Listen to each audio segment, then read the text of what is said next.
This is Forrest, and you're watching Guns N' Roses Central.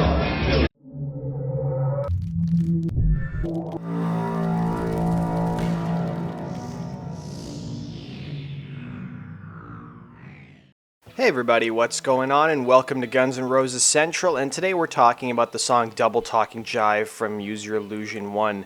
And Double Talking Jive is the 9th song off of the album, and let's talk about what the band members have actually had to say about the song. So Slash has talked a bit about it in his book. He's also talked about it in some interviews. And according to his book in 2007, he said one event that got everyone thinking about the recording of Use Your Illusion 1 and 2 was the day that there was a huge commotion in the alleyway. It turned out the cops had found a dismembered arm and head in the dumpster behind the studio. All I know is that we didn't do it, but Izzy turned the event into a lyric on Double Talking Jive, and I got to do a great Spanish flamenco thing on the track, which was a gas to do. The song was really cool electric solo too that morphs into an acoustic flamenco groove. And then in 1992, in an interview he did with Guitar for the Practicing Musician, he said, "I don't know where the idea came from to add a classic guitar to the end. It popped into my head and I picked up a really nice Spanish guitar, which I kept. It came out of nowhere to spice it, so I spliced it on the end.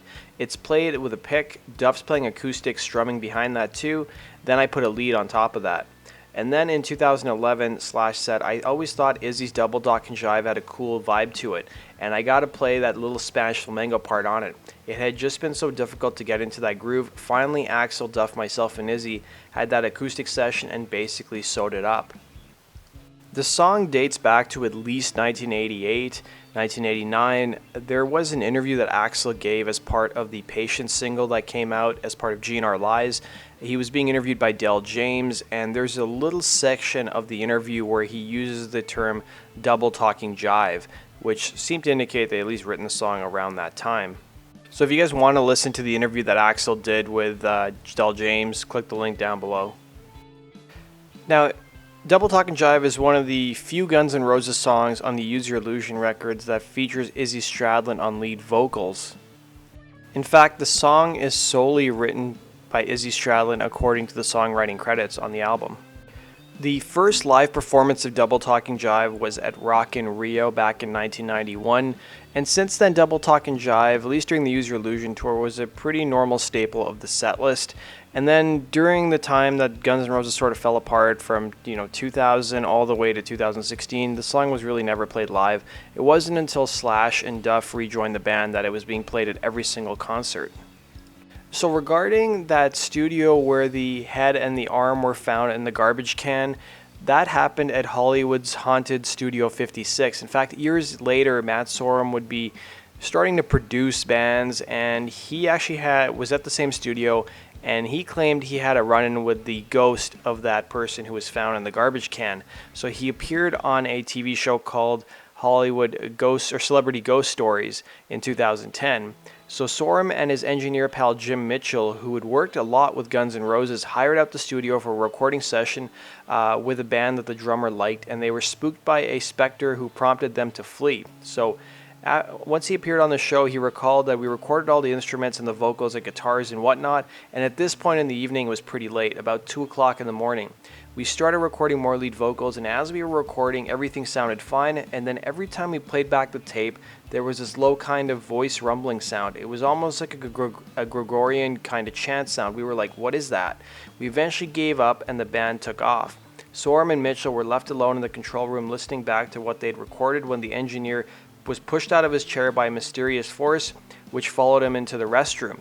Sorum adds, Mitchell had this white state of shock look on his face, and he said, "I just saw a ghost. This guy walked behind me in the bathroom, and then he kind of disappeared. There was nobody there." He was starting to get pretty freaked out. We walked down the hallway to the lounge, and we got right to the door, and a voice said, "Don't come in here, you're not invited." There was a presence there. Out of the left corner of my eye, I saw a master that looked like a small cloud floating from across the room. I put my hand out, and when I touched it, I backed off. It ran up my arm and down my body until the feeling came to me like ice. We were pretty freaked out, so we made a quick descent to the control room. We packed up and thought, I don't think we'll be coming back here because the studio is definitely haunted. Sorum later discovered he wasn't the first star to encounter the ghost of the headless dead man who was found in the garbage bag behind the building in 1991. He said they had clients leave the premises because of strange events and all the employees quit. Studio 56 finally went out of business. So if you guys want to see the entire story, I've linked to it down below.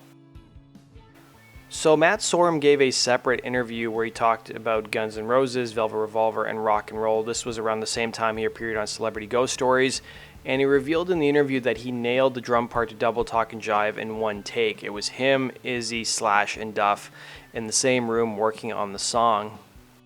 And as the Use Your Illusion tour would wear on, especially in 1993, a lot of the time Double Talkin' Jive would be dedicated to different people, whether it be Izzy Stradlin, Lars Ulrich, or even Warren Beatty. So for a short period of time in 1993 on the Skin and Bones tour, Izzy Stradlin rejoined the band for 5 dates. So Gilby Clarke had injured his wrist in a motorcycle accident. The band decided to call Izzy. He came back. He played 5 dates, starting with a show in Israel, Greece, Turkey, and then 2 shows at Milton Keynes. Everything seemed to go fine. It wasn't until Izzy left the band after that and Gilby returned to the fold that there was some sort of bad fallout between Izzy and Axl. And every version of Double Talkin' Jive pretty much after that, as part of the European tour, was dedicated to Izzy Stradlin. And then at a show that Guns N' Roses played in Sacramento in 1993, there was a war of words between James Hetfield and Axl Rose. James Hetfield done an interview in Rolling Stone where he criticized Guns N' Roses and especially Axl Rose's attitude. If you guys remember, both bands toured the previous summer as part of a co-headlining tour, and Axl took some time to dedicate Double Talkin' Jive to Lars as well as James. And probably the best known Double Talkin' Jive rant was at the Paris 92 pay-per-view show that Guns N' Roses did. Axl was about to play the song and he went off on a rant against actor Warren Beatty. Now, for those who don't know, at the time Axl was sort of had an on-again, off-again relationship, or a very tumultuous relationship with supermodel Stephanie Seymour, who was in the Don't Cry as well as November Rain video. And before she had dated Axl, she was dating Warren Beatty, and then she left Warren Beatty to go date Axl Rose. And it was around this time that there was rumors that Warren Beatty was once again pursuing Stephanie Seymour. They may have hooked up. Axl got wind of it, and he was not in a very good mood. In fact, the previous show that they played in Germany, Axl literally almost sat the entire gig. You can watch the entire gig on YouTube. And he went off on Warren Beatty. Now, Stephanie Seymour and Axl will stay together until pretty much the end of 92 or early 93, and things, of course, wouldn't end up working out. Now, Guns N' Roses aren't the only band to play Double Talkin' Jive live. In fact, before the Guns N' Roses Not in This Lifetime tour kicked off, Slash was touring with Miles Kennedy, The Conspirators, on the World on Fire tour, and they started adding Double Talkin' Jive to the set list. And I think that's really where the song came back, because for the longest time between 1993 and 2016, it was never played live by Axl and company. So I think Slash was one of the guys whose idea was to bring Double Talkin' Jive back to the set list. Now let's see where the song ranks on the best to worst Guns N' Roses song list. So according to Spin.com, they ranked it as the 55th best Guns N' Roses song. They said one of these songs, sung by guitarist Izzy Stradlin on the outstanding Use Your Illusion 1, Double Talkin' Jive is by far the darkest. Blending grisly imagery found a head and an arm in a garbage can, dramatic lead fills by Slash, and Stradlin's frighteningly confrontational singing, it's one track on this bloated double album extravaganza that cranks up the badassery and comes through sounding darker than ever.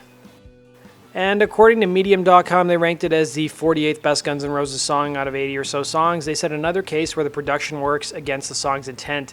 This is one of Guns' meanest riffs, blades of sound undercut by dated drum sound, and of course Axl throwing in his devil on your shoulder asides. No more patience, man, you dig what I'm saying.